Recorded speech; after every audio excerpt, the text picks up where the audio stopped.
I'm Bobby Rink. I want to welcome you to Evening Upstairs at your library. Join us tonight as our speaker explores the history of spirit operations in Paducah and connections to the distilleries and breweries opening today. Our speaker is the Market House Museum Board President Emeritus. He's an author, an avid collector, and a Paducah historian. Let's welcome B.J. Summers as he presents Spirits in the River City.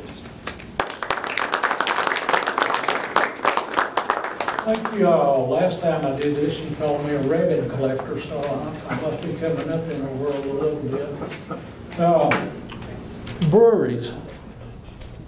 Bobby told me I had 1 hour to get all the breweries in Paducah into this speech. And after looking at my information on breweries, I decided maybe we were going to have to cut down to about 15 minutes because, you know, as much as there is about distilleries in Paducah, there is a little known about the breweries in Paducah.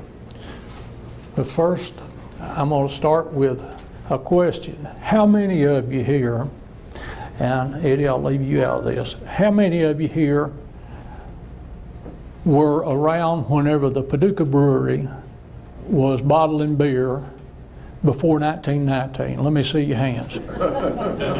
Okay, that's good then. I always like to talk to a crowd that's kind of like that.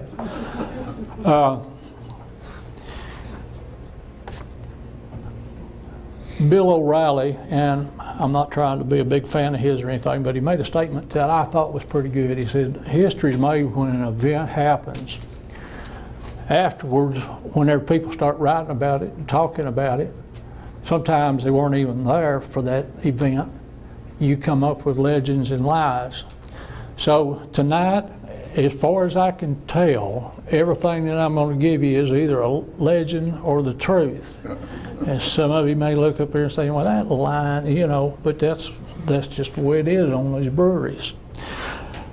Also, tonight, I think we need to look at what's happening in Paducah looking forward.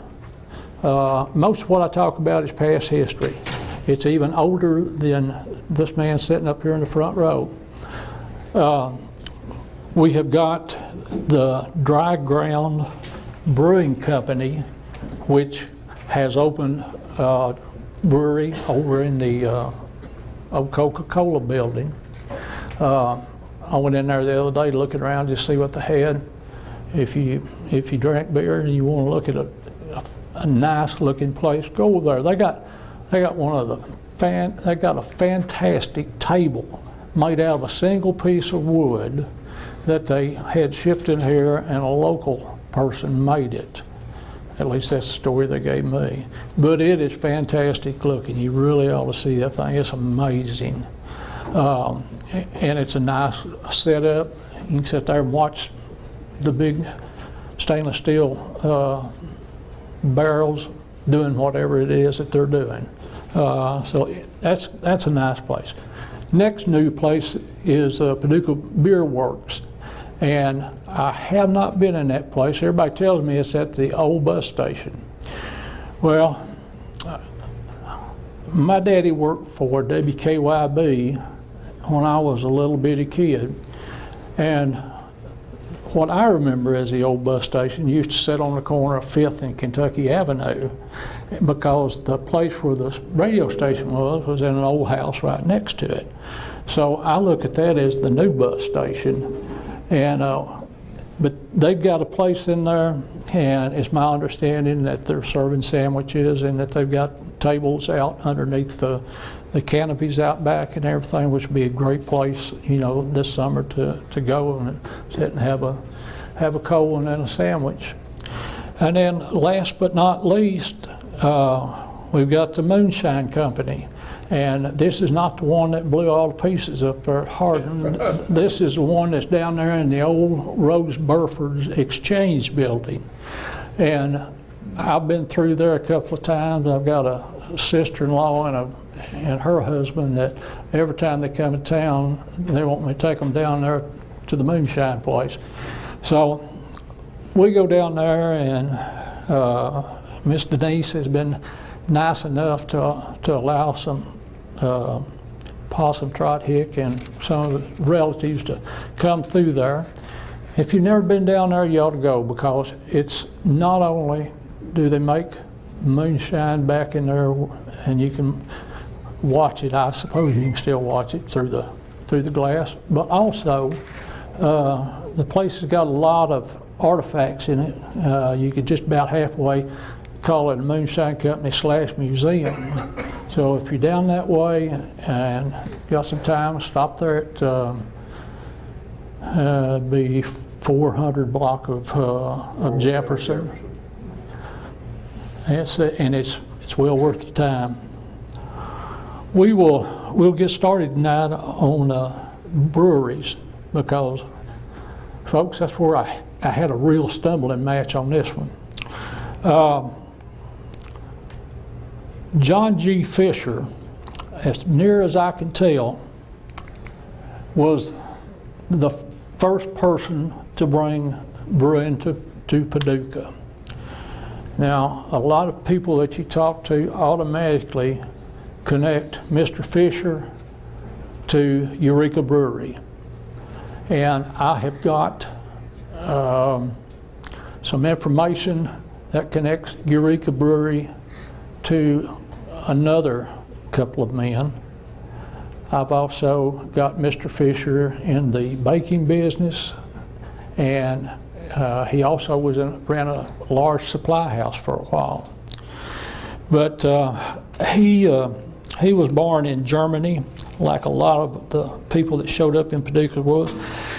And he's from the town of, and I apologize to this town, Württemberg, Germany. I probably butchered that up.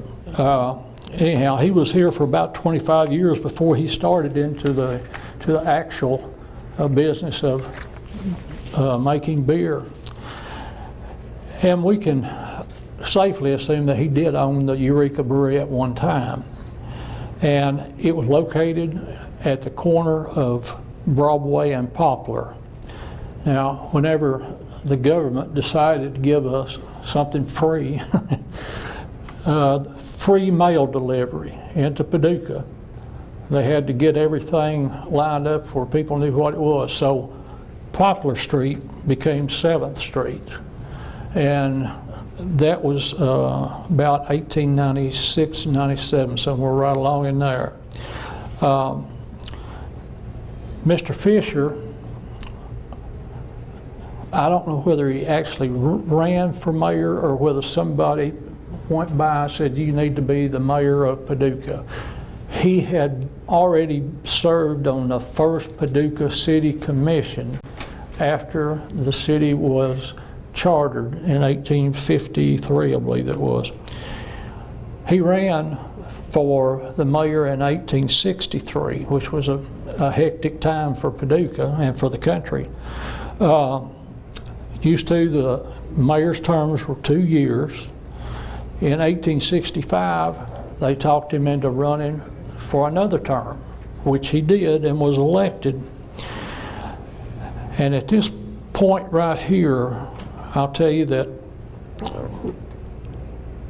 nearly everybody in Paducah, if you've grown up here or if you've been here just for the last 20 years or so, you've heard about the large cooling caverns located somewhere in Paducah. And the city of Paducah has tried its best to not let anybody know where those caverns are. And I can understand that. They don't want people going over there and getting in trouble around them and bothering the people that live around them. However, before the night's over, you're going to see that it's not really hard to find out where they're at. In 1970s, for those of you who can remember back that far, and you see what a pack rat I am, I'm still keeping 1970s newspapers. There was a lady on the south side called the city and complained about a hole in her backyard. So the city sent a man over there, all likelihood that guy right there who was the inspector at the time, Paul Moore. And you probably remember that name more from the executive end than you do anything else. But anyhow, Mr. Moore went over there, and he got the son to send Barclay Tillman over there, and they lowered a camera down into that hole with delayed shutter settings on it, and they took 3 or 4 pictures of the interior of that hole, pulled it back out, had them developed, and got to looking at it, and they finally decided they might have found the cavern. So it took a little bit more time to get permission from everybody concerned and get by some legal hurdles, but they finally did. Went back over there to this place and took them a backhoe.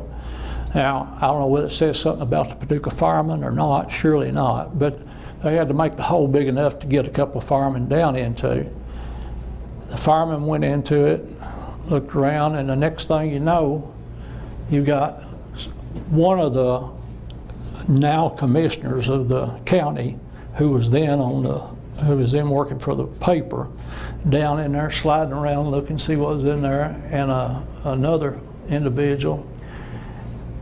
What they found was 2 large caverns in there, and this was the wall in between those 2 caverns. Those and right over here you can see them again, wondering whether or not to go farther. Those caverns were 14 foot tall, they were 22 foot wide, and they were 55 foot long. They would have been longer had there not been dirt walls on both ends. Now, there is a pretty good presumption on most people's parts, because in looking at those caverns, the bricks kept going underneath the dirt. Probably what happened is when more streets were built through there and the city found out they had a gaping hole once they got to trying to put their street in, they just started filling it with dirt. And so that's the size of the caverns as they were back in the 70s. They were also, they'd been filled in somewhat with slime and all the rest of that stuff that you get when you're underground like that. I spent 32 years as a telephone man, so I slipped through a lot of underground places. And I had a friend who is now deceased that gave me 2 bottles that he said came out of that hole. And I don't doubt it. He was a big Paducah collector just like me. He might have told more stories than I do. But this bottle was supposed to have been found. This particular one was not found in the hole. I have another one at home that was found in the hole, and it's got a whole lot more calcium deposit in it. But this one was found underneath the hearth of a house that sat right there beside of it. And it supposedly was sitting close to the W.H. Slack Distillery and or brewery. In one city directory that I've got, W.H. Slack is listed as owning flouring mills and a brewery. In another city directory, he's listed as just owning a brewery. So I'm not sure, this was back during the 1859 year, so I don't know whether they just weren't that concerned about getting everything all that right, or whether they thought brewery and distillery was about the same thing. Surely not. But we got a W.H. Slack, who also, according to Mr. Fred Newman, who was a newspaper man and an author, in one of his books he talks about Mr. Slack and the fact that he did run the mills and that he did run the distillery. And he credited Mr. Slack with being the first person to bring brewing to Paducah, which was a couple of years after Mr. Fisher did. So I'm telling you all that to tell you that I'm not sure which came which, you know, and that's just one of those things that whenever you get to searching for history like that, you come up with some confusing facts. But we do know that they enlarged that hole, they got down in it, and they looked around the place to see if there was any more holes, and there was a hole right underneath that lady's bedroom. So, you know, that was a little bit unnerving to her. They have, according to what I've been told, put a metal covering over the top of that with a lock where the city can go back and get into it at a later date should they want to. Now, several years ago, the Civic Beautification Board, and I'm not sure how they were going to do this, but it was far enough back that where this place was located was also known as Fisherville. Sometime it's been called Bellevue. And the Civic Beautification Board wanted to get some grant money and go in there and make this a big park. At one time, Mr. Fisher had a park there, Fisherville, and there was a lake there for fishing and swimming in. There was a place to play 10 pins. You could do horseshoe throwing there. And in one of Mr. Newman's books, he says that the only thing that's left of that area right now is a marker between 7th and 9th and between Norton and George that marks where the caverns used to be. And there you see the wall in between the two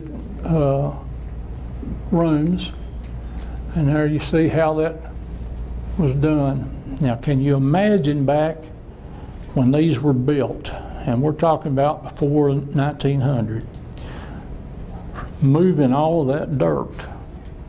I mean, it wouldn't be like today where you'd have nearly all of it moved in today's time.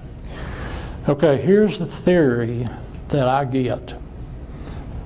This is in the Island Creek, Cross Creek area. They went into this area and it had a lot of big ravines in it. They made into that ravine, they flattened it out where they could go in there and start putting bricks in, and they built that brick cavern, and then they came along and filled it in with dirt. Now, right now, there is 8 foot of dirt over everything that the city has looked at.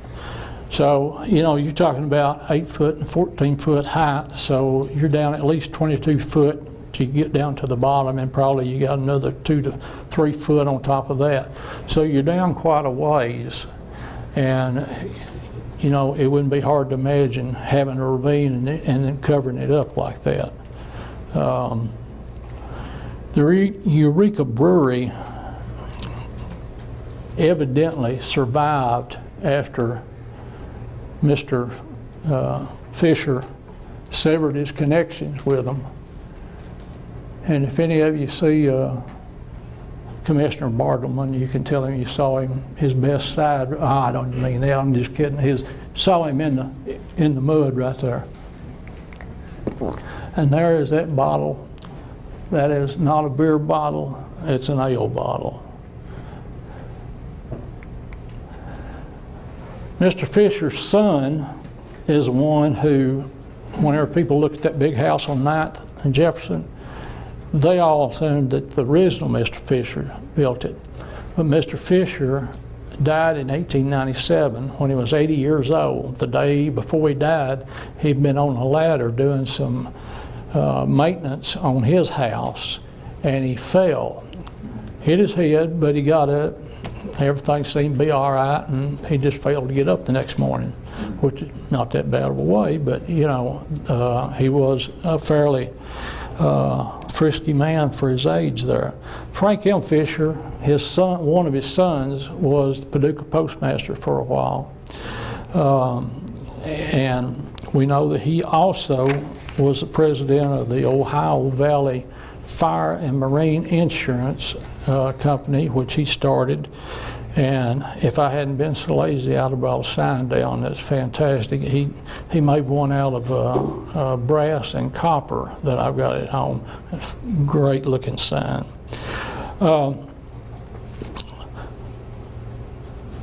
Supposedly, by the way the city has figured, Fisherville or Bellevue, whichever one you want to pick, Bellevue came along later, comprised of 10 acres.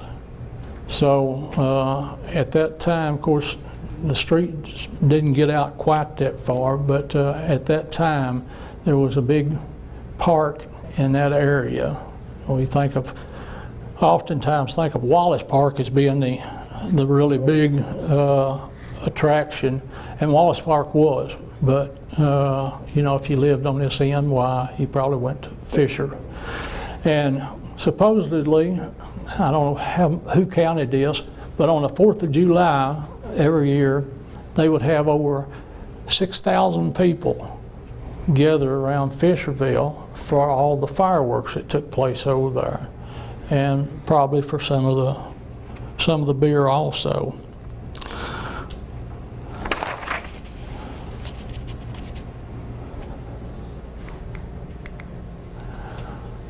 How many of you remember that building? That one hadn't, it wasn't too long ago till that one was taken down. Now, I don't remember the brick fence out in front of it, because from my memory, all I can remember is when it was a dairy. Yeah, but fantastic looking building, and all that's left standing now is the smokestacks over there. Yeah, I'm surprised they didn't knock the smokestacks down, but anyhow, that's all that's left of that thing. Where's that located? Where's the 10th and Monroe. Well, it's between 9th and 10th. Right by the railroad. Yeah. Oh, okay. In that book right there, which is dated 1820 to 1911, that is an earlier version of that one that you usually see that's got all of the centennial stuff in it. They were pretty flowery with their description of places. And according to that book, there was no industry in Paducah that had been of greater advantage to the city than the Paducah Brewing Company, which, through the popularity of its extensively shipped product, has advanced the name of Paducah over a wide territory. That's pretty windy. Well, I can't get it all out in one breath. The company did do quite a bit because it helped out with the tax base in the city. The plant, when they put it in, was the most modern brewery within about a 100-mile radius, so I'm told. And the company has always had great sales. That's a son of the original brewmaster. I couldn't find the original brewmaster's picture, but the original brewmaster was brought to Paducah from St. Louis, where he was working for Anheuser-Busch at the time. And Charles Waldkamp was a man who came down here and ended up producing the two beers that claimed the most fame and claimed the most sales. That was the Paducah Pilsner and Paducah, P-A-D-U-K-A. Right here, and folks, if I break this bottle, I'm going to fall flat on the floor. This bottle is one of them, paper label bottle. You can't hardly find any paper label stuff in Paducah, remember we had the 37 flood, so if you got a paper bottle of anything, it had to be up on the second floor or in an attic somewhere. And usually the heat took care of it if the water didn't. But this is one of the Paducah Brewing's bottles. And this is the one that had the Pilsner.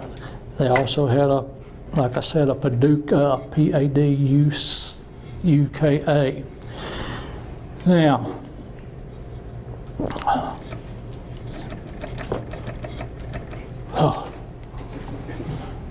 I've already broken two things tonight, so I'm a little nervous around on things. The Paducah Brewery, which, as you asked, was located down there on Monroe Street, was started in 1900, and it was started by Harry and Abraham Livingston, John Kyler, and F.W. Ketterjohn. There's a close-up of that bottle that you can see. And there is showing that they had a light tea and a dark tea, and that's just an advertisement that I put up there for them. And there is the advertisement that you see in that old book over there. Awful good-looking place at the time.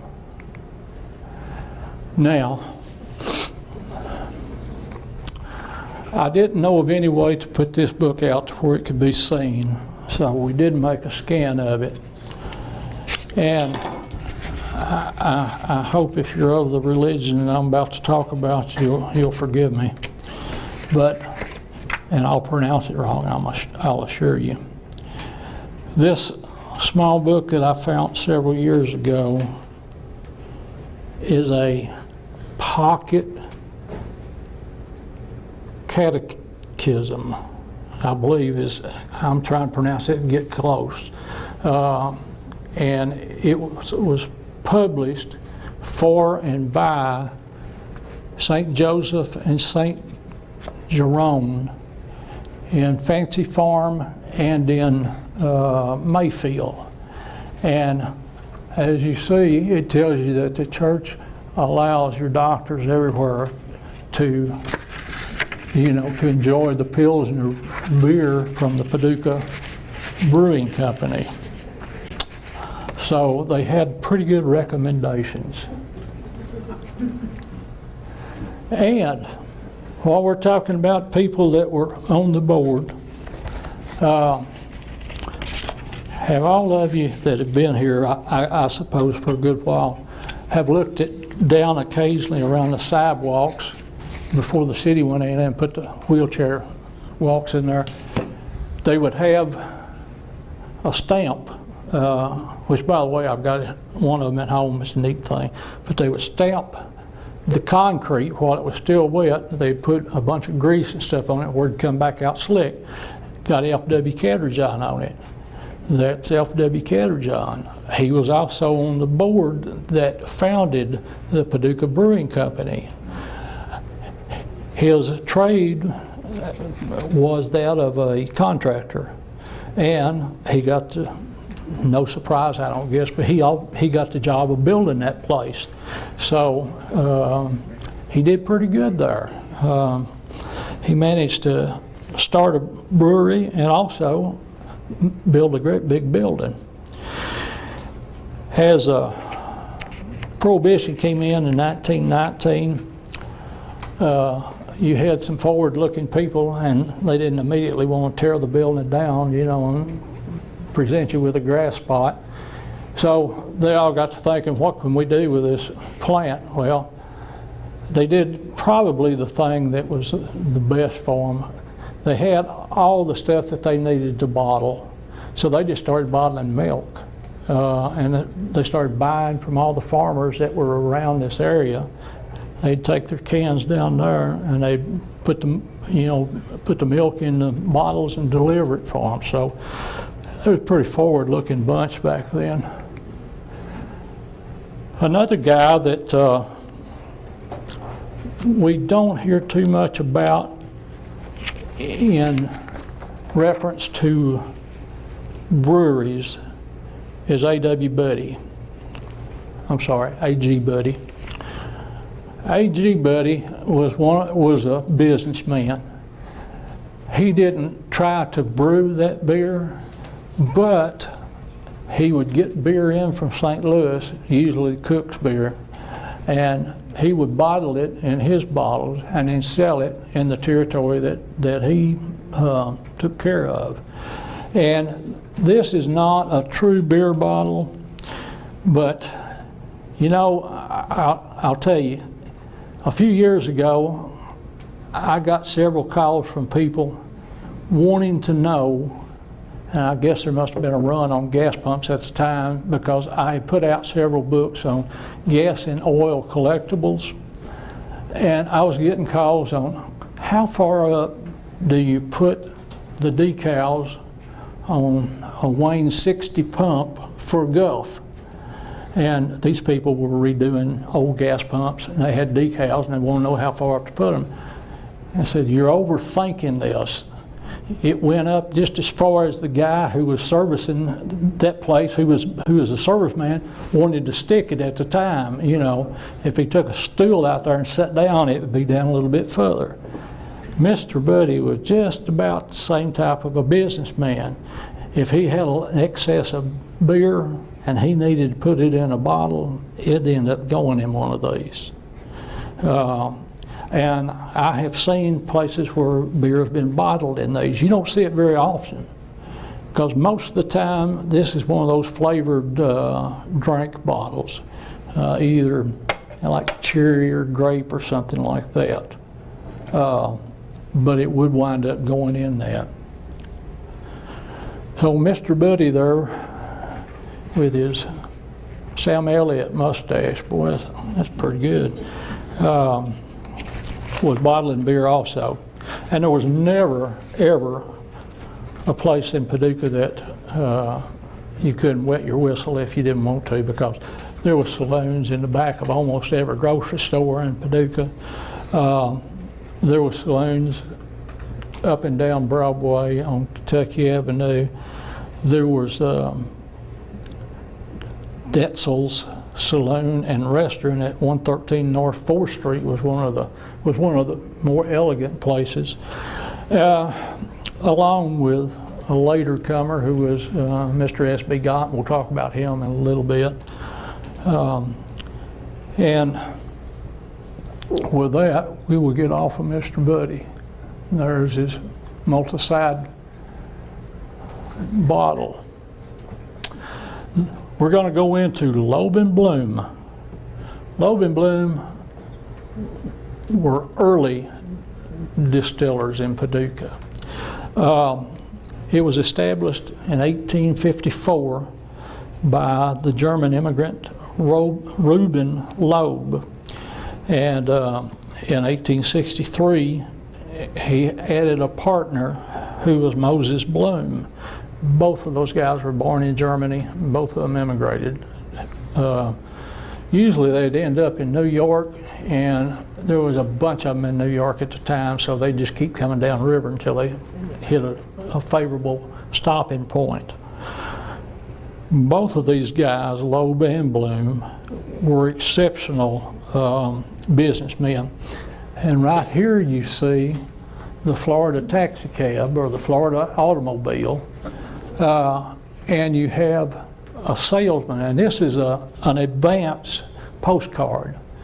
He was wanting to let all the people he was selling whiskey to know that he was going to be in town later. He put a date on it, and I think you have to look at the name of the salesman up there, Julius Wheel. Do any of you know what Julius Wheel was the most known for? Hotel. What? The wheels on Cobb Hotel.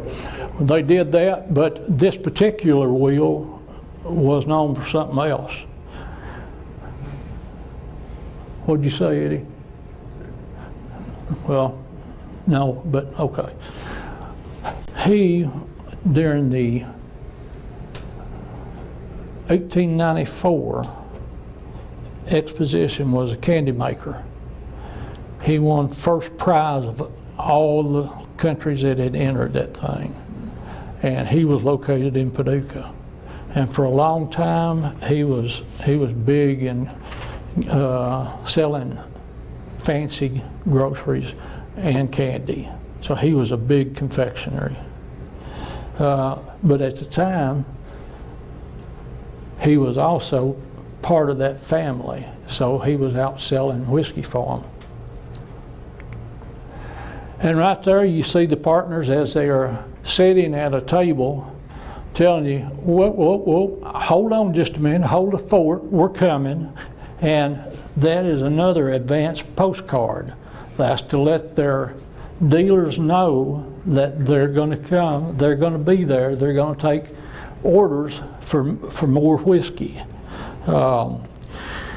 And both of these men, as I said, were just primary business people. They also ran the Paducah Ice Company. In 1884, they added 3 more new partners. They specialized in 3 different labels. I mean, they made more than that, but their specialty was 3 labels. And actually there was 4, but there's only 3 of them up here. Private stock was one of their specialties, but it's hard to find that on anything. But you see the Caney Fork, the Paducah Club, and the Mountain Spring, that was their big whiskey sellers. And they were just like everybody else. They wanted their dollars. So they'd send those out ahead of time. The firm's office was located down where the old Whalers Catch was or is at 127 North 2nd. And Mr. Bloom lived at 534 Jefferson, and Mr. Loeb lived at 504 Broadway. And it's hard to think about people living that far downtown with houses, but back during the day, your business area cut off about 3rd or 4th Street. And it was a long time before they got all the way up there. And the firm actually, to show you how good of business people they were, was in business for over 50 years. Now, you know, that's pretty good even in today's time to have a business that managed to hold on that long. And back then, with the transportation and all of the other problems that they had, you'd think it was next to impossible, but they managed to hang on for 50 years.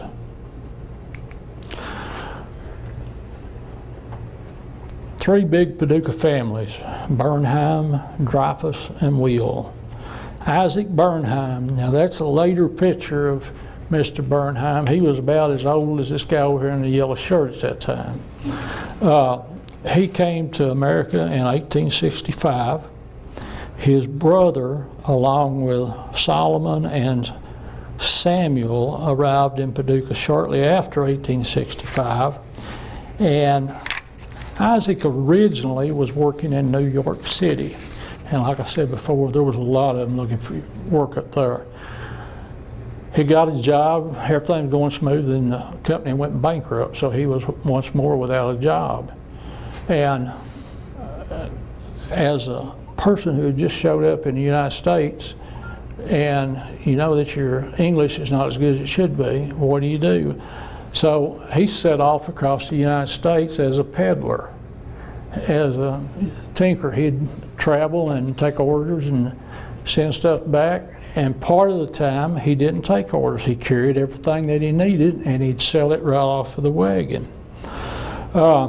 He arrived in Paducah. We don't know how, we don't know what time. We just know that he showed up in Paducah. And he got a job as a bookkeeper with Loeb and Bloom. And through the family business, he managed to meet Nathan Urey. Now, Nathan Urey, if you studied Paducah history, you might know that the Urey family was one of the original settlers of Paducah. So this guy had been here for quite a while. So he he got to know him, and what luck, because Nathan's father owned a part interest in a distillery up in New Haven, Kentucky. So another streak of good luck right there. And in 1872, Isaac and his brother Bernard and Nathan formed Bernheim Brothers and Uri. And that is another distillery company that did very good in Paducah. The business was an overwhelming success, and in 1888, several years later, the Uri family sold out of the distillery. I guess they figured they had made enough money, so they just sat back and retire. And as I told somebody else earlier, retirement ain't that easy. It seems like I'm working all the time now. But anyhow, they sold out in 1888. The Bernheims moved from Paducah to the Louisville area. And if any of you have been up that way and been through the Bernheim Forest, this is one of the people who did that, who took care of making sure that we had that forest up there forever. The office in Paducah was restructured amongst other family, and it was restructured as Dreyfus and Wield. And that was with friendly connections, and it was the principals in it was Henry Wheel, Herman Wheel, and Jacob Wheel, along with Solomon and Samuel Dreyfus. What would you think would come out of all that? The biggest label probably that for a long time was going in the country, old I.W. Harper. And they also produced a lesser known label that I do have a bottle of, kind of rough, but this is Old Charter. And Old Charter was, well, right there some more advertising. Old Charter was sold by L.L. Nelson in Paducah. He didn't manufacture it, he didn't brew it, he just bottled it and sold it. And right there, probably one of the most famous people of the time, Henry Wheel. And we've talked about him quite a bit. Okay, into the Dreyfus and Wheel family, piece of advertising. And it's to kick if you don't get your Peter Cooper rye. And Peter Cooper, if I believe, yes, is right there. Now, this is not the bottle that you would have bought off of the shelf. This is a back bar bottle that was set behind the bar of a saloon where people, when they walked up and looked at it, and you'd have whiskey in there, rye whiskey in there, they'd look at it and think, that's a pretty bottle right there. I think I'll have some of that. So this was one of their labels, and a very good label for them. It sold a lot of money. Now, I wasn't going to talk about this. I was just bringing this as an aside, but everybody has been up here looking at that clock, that Dreyfus and Wheel clock. I bought that offline. It's the only one I've ever seen, and I don't know how many years I've been collecting before I run into that one. And I can tell you that since I've got it, and I've had it for several years, it's one of those things that someday, there'll be an auctioneer at my house, and he'll be auctioning off everything I've had, and probably, somebody will buy that for $2 or $3. But that, I noticed a lot of people looking at the clock, and I wish it ran, but it's been wound too tight. But that was just some of the advertising that these folks put out to their better customers. This was one that I didn't talk about back on the Paducah brewery, but it's what they called a stamp purse at the time. It was easy to make, and I would imagine very cheap to produce. But this is one of the things that people would do it, and it was always something that they could look at and be reminded of who gave it to them. And the clock's the same thing, except it's a whole lot bigger. Another one of their best brands, and this thing is claimed to be a tonic. Now, I'm not so sure about that, but it's a Devil's Island Endurance Gin. And what you usually see on advertising on this is that guy inside of the jail right there. Normally you don't see it up there, but I suppose that's one of those things where a pretty girl entices you in, and the next thing you know, you bought Devil's Island. Can you believe that? Oh, yeah. Okay. Right there we see where Devil's Island was on the back of that advertising, and you see how good it was. They went from 324,000 in the first year up to supposedly that many million in the third year. So a lot of people liked that, or else there was a lot of fancy footwork going on up there. Not sure which. And there again we got Henry Wheel, who was involved in this family of Dreyfus and Wheel. He was also involved in H Wheel. Now, there's some confusion in there, and again, it's where you get into families. H Wheeled is normally thought to be Herman Wheeled, but Herman also had Henry with him. So we never know whether it was Herman or Henry at the time you got H. Wheeled and Sons. They were listed in 1894 in the Paducah directory with the following principals: Henry Wheel, Adolph Wheel. Now he's talking about the Irving Cobb Hotel. Adolph is the one who was the prime pusher behind the Irving Cobb Hotel. Edward Wheel and Lee Wheel. And Lee Wheel, I've never seen a picture of him, and honestly about the only place that he's mentioned is in that directory where it tells that he's one of the principals, so I don't know whether he just wanted to be quiet and move on out to something else, or whether the family was tired of listening to him fuss. But they went into business in 1894, and they lasted up to Prohibition. So, they were around there for several years. And their office was located at 111, 113 North 2nd Street.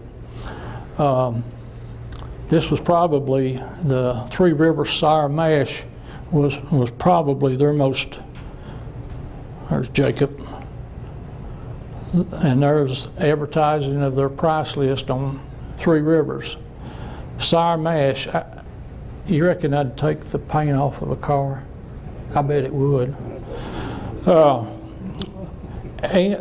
But as opposed to a lot of the other distillers, they supposedly had their own distillery and bonded warehouse, which was at the corner of Mill and Bridge. And they were the proprietors, registered distillery, number 35, 2nd District, McCracken County. Now, like most everything else, nothing's easy.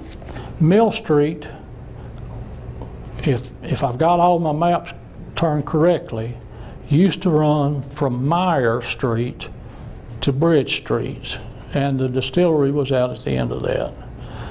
When urban renewal came into Paducah back in the 60s, a lot of the area over there on the south side, where a lot of these places were, was all dozed down, flat, and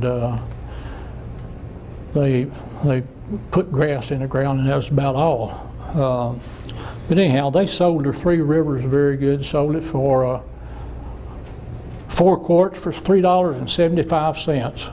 That'd make you have a good weekend, wouldn't it? My man in the back just started holding up signs on me, so I'm going to run a little bit faster. Friedman and Kyler. There is Joseph L. Friedman. Joseph L. was putting out vinegar and was already a successful man whenever he decided to sell out and go into the whiskey business.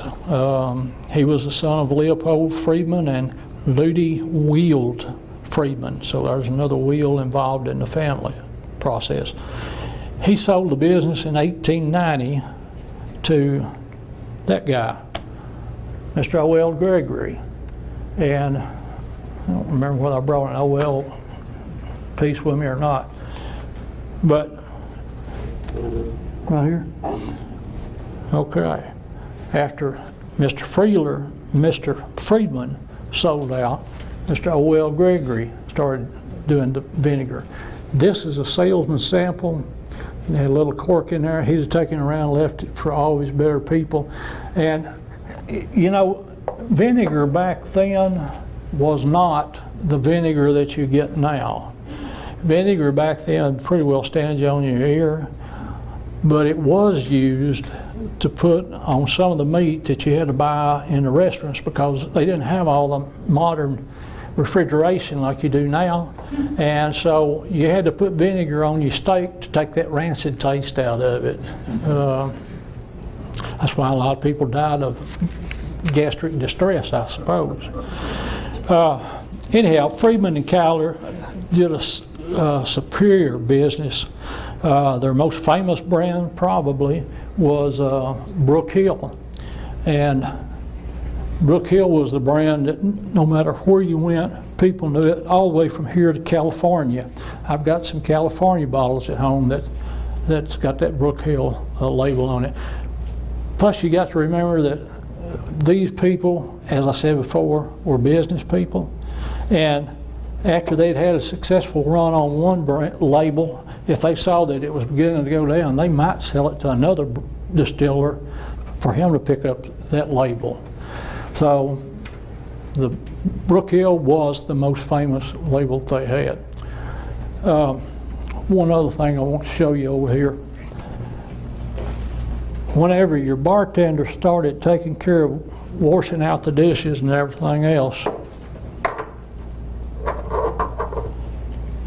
and you told him you wanted some Brook Hill whiskey, he'd reach back. Of course, his hands were all wet and slippery, and he'd pick up this bottle with some whiskey in it, and it's got a divot on each side back there in the back, and that's called a pinch bottle. And he could pinch it like that and pour it, and he didn't have to worry about the bottle slipping out of his hand.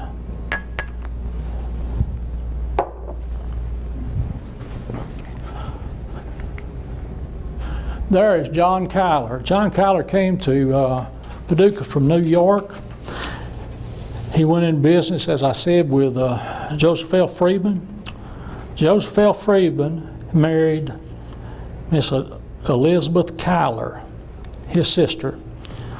He married Blanche Friedman, the sister of Joseph L. Friedman.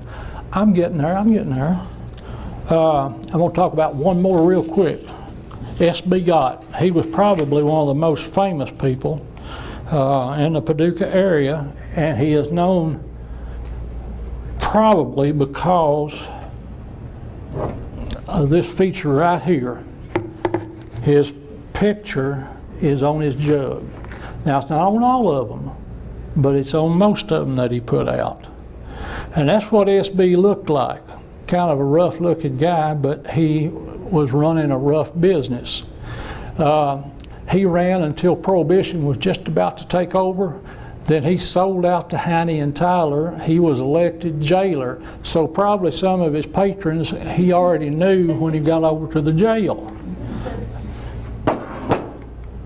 And there is SB's check. And you have to remember, back in these times, we didn't have Photoshop where you could make out a check real easy and put a picture on it. That was a difficult deal then. So SB was advertising really good. And there is this SB Got Cafe, and that one was on 4th Street, right there where later became the office saloon. Had a window out front where if women wanted to order a sandwich, they could, but they couldn't walk through the door. That followed. Heine and Tyler did the same thing, because they always said, if you put a man and a woman in a bar where liquor's flowing, there's going to be a fight. So Heine and Tyler followed on with what Mr. Gott did. It said, no women allowed. I've got a friend that tried to go in there one time to get her husband, and she created one of the biggest stinks you've ever seen. That is the inside shot. Not a real good picture, but you know, garbage in, garbage out. This one I had of what what the office saloon looked like.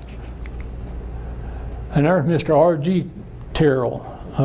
There's quite a few of the Terrells around Paducah. You get confused with the initials, but they also brewed whiskey. I mean, distilled whiskey, I'm sorry. And they had their own distillery. And it was out on the south side of town. There's the old Terrell bottle. There's some more of his whiskey. A. Sid Terrell was taking care of it at the time that advertising came out.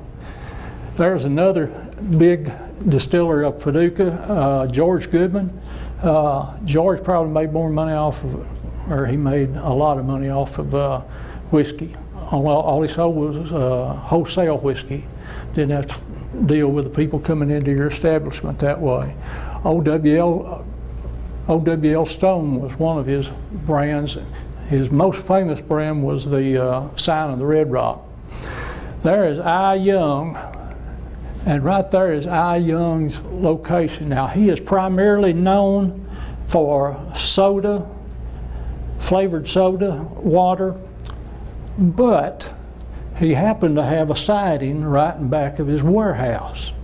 So he got to buying whiskey from the Ober Brewery in St. Louis, unloading it at his warehouse, and bottling it in his bottles, and then selling it on his through his territory. So he did very good at that. I want to show you one more you might not have heard of. L.A. Lagamargocino. He had a restaurant, he had a hotel. His hotel was located at 201 Broadway. He was listed as a dealer in fine whiskey. That was the J.A. Bauer pottery. After he made all this stuff, what'd you put it in? Most of the time it went in those stoneware jugs. That was at 7th and Trimble, which is now 7th and Park Avenue. I suppose that we're just about out of the time back there, because my man had been standing back there dancing back and forth on both feet. I really wish I could have given you a little bit better on the breweries, but I'm telling you, they are tough to find any information about in Paducah. Anybody have anything you want to add? Oh, I got a couple of questions. Yes, sir. I noticed everything that you talked about basically said whiskey.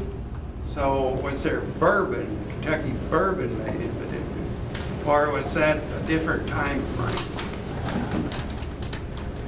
I don't recall bourbon being made in this part of the state. I'm not going to tell you that it wasn't, but it's altogether possible it was, and I'm just not aware of it. Yes, sir. Down here at the distillery that we've got down here, Paducah Distillery, okay, down here on Jefferson, we have an H. Will & Son barrel that's charred on the inside. So possibly it was for bourbon. But we have a big barrel. Yeah. With a tag over H. Will & Son Distillery, Paducah, Kentucky, and it's a charred barrel. Yeah. They wouldn't put try to make bourbon in anything but the charred barrels. But after they empty those barrels, it is my understanding that they do get rid of them and sell them. So, you know, it could have been made there. It could have just been he bought it. You know, I don't know.